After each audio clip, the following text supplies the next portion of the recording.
If this keeps happening to you, there is a temptation to ask the wrong question. Why are there so many toxic people? Why do they lie, manipulate, and twist reality until you doubt your own memory? But that question quietly places you in the position of a spectator, as if this were random weather passing through your life. Psychology suggests something more unsettling and more empowering. Patterns do not repeat because we are unlucky. They repeat because something in us has not yet been made conscious. And for highly empathetic, reflective people, that something is often mistaken for virtue. Your patience, your willingness to understand, your habit of giving the benefit of the doubt. These qualities feel moral, even noble. But in the unconscious world of human behavior, they are also signals. When you avoid conflict at all costs, when you explain instead of assert, when you assume others feel what you feel, you create a psychological vacuum. And nature abhors a vacuum. Something always moves in to fill the space you refuse to occupy. This is not about blame. It is about perception. You are not attracting harm because you are weak. You are attracting it because you are readable. Open systems broadcast information. Closed systems protect it. Until you learn the difference, you will keep calling the same experience by different names and wondering why it never changes. The Dark Tetrad, understanding the predator's internal architecture. At some point, empathy becomes a liability, not because it is wrong, but because it assumes symmetry.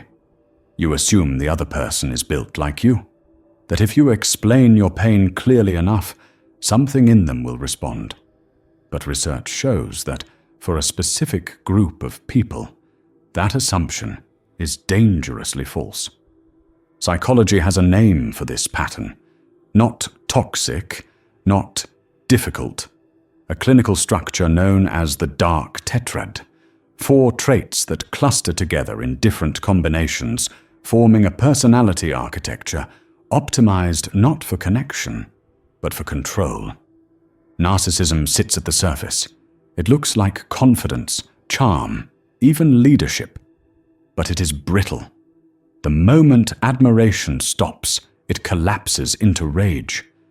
Machiavellianism runs colder. This is patience without conscience, strategy without morality.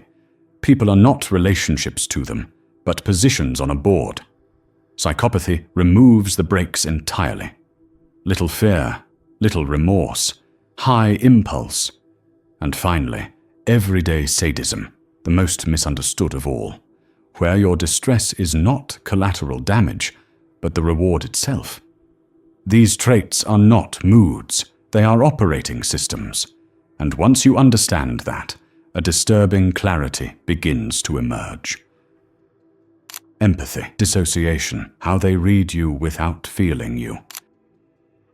One of the most confusing experiences you will ever have with a manipulative person is this. They seem to know you better than anyone ever has. They remember your childhood wounds. They sense your shifts in mood. They anticipate what will hurt you before you even speak. And yet, when they use that knowledge against you, there is no hesitation, no remorse, no pause. This is where most empathetic people break down, because they assume empathy is a single function. It isn't. Neuroscience shows it splits in 2. One part is cognitive empathy, the ability to understand what someone else is feeling. The other is affective empathy, the ability to actually feel it with them. Many manipulative personalities score extremely high in the first, and dangerously low in the second. They can read you like a map without ever walking the terrain.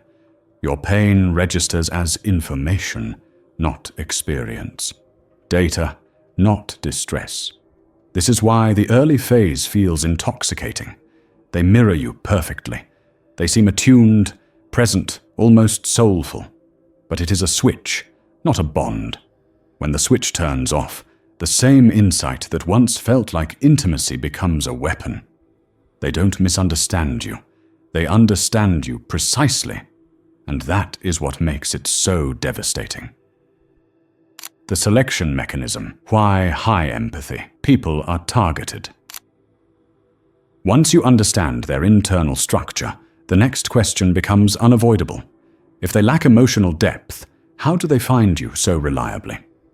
The answer is uncomfortable but precise. They don't search for victims, they scan for signals. Predatory personalities are exquisitely sensitive to certain traits. High empathy, high agreeableness, a reluctance to take up space, an instinct to smooth tension rather than confront it. When you explain someone's bad behavior instead of naming it, you are not being compassionate. You are broadcasting permission. When you apologize for things that are not yours, you are advertising flexibility of reality. They test this early, not with cruelty, but with something small. A boundary crossed and quickly laughed off. A comment that stings just enough to see if you'll flinch or fold. If you hold the line, they disengage.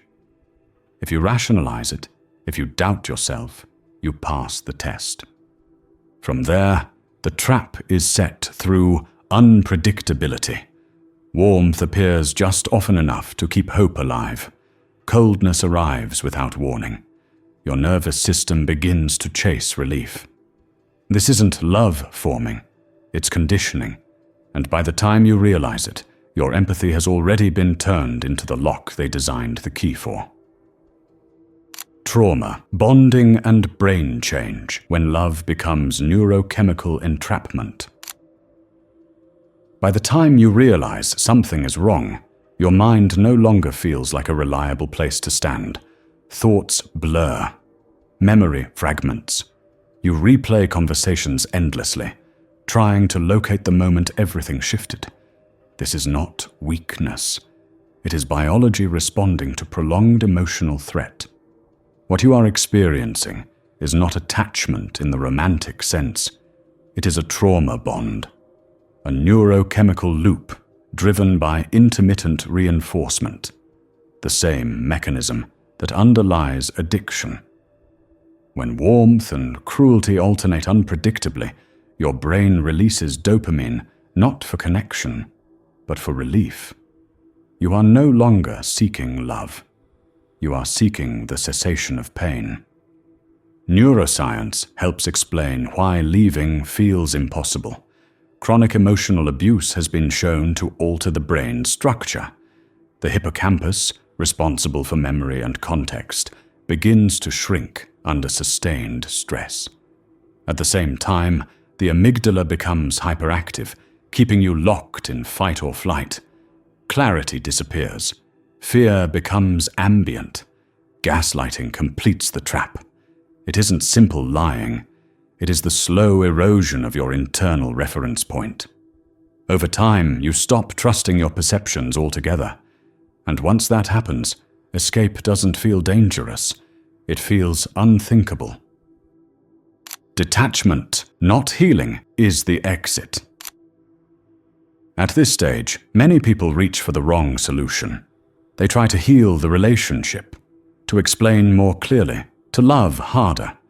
But you cannot heal a dynamic that was never built on mutual recognition.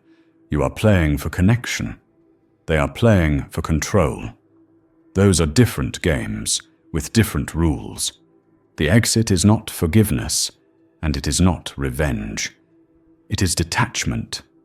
Not the cold detachment of indifference, but the clear detachment of seeing.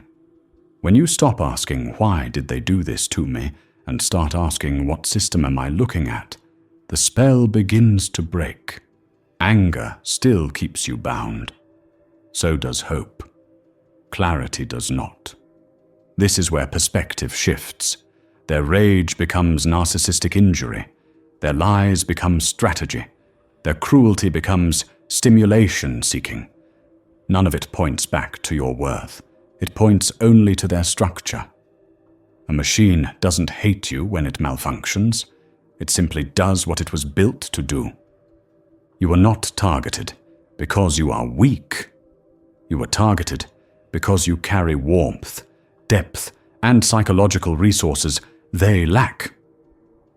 Those qualities were never meant to be given without limits. When you reclaim them, not with resentment, but with awareness, you step out of the maze.